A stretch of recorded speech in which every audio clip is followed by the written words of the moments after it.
Welcome back everyone, this is Sanjay's Robotics Studio.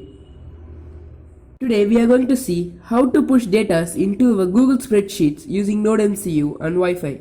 So in this video I am using a DHT11 temperature and humidity module to push the data into the spreadsheet. So gives the humidity percentage and the temperature which can be recorded in the Google spreadsheets.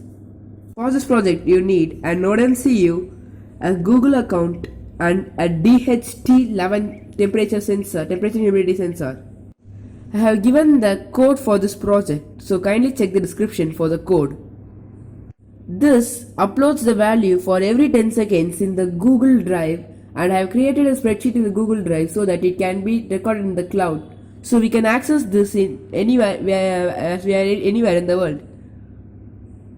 So now we can see the output. The first column is for the date and time. The second column is for the humidity in percentage. The third column is the temperature in Celsius. The fourth one is the temperature in Fahrenheit. Fifth one is heat index in Celsius. And sixth one is the heat index in Fahrenheit. So this provides us the value for every 10 to 15 seconds. So now we can see that our NodeMcu is constantly providing us with the values.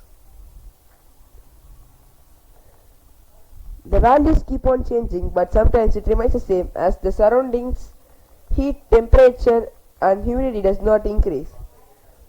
So we can see that now a new value is going to be added.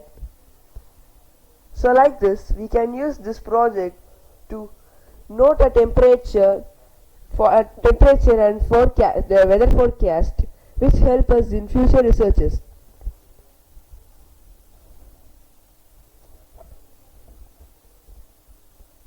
So until then, see you on the next video. Thank you.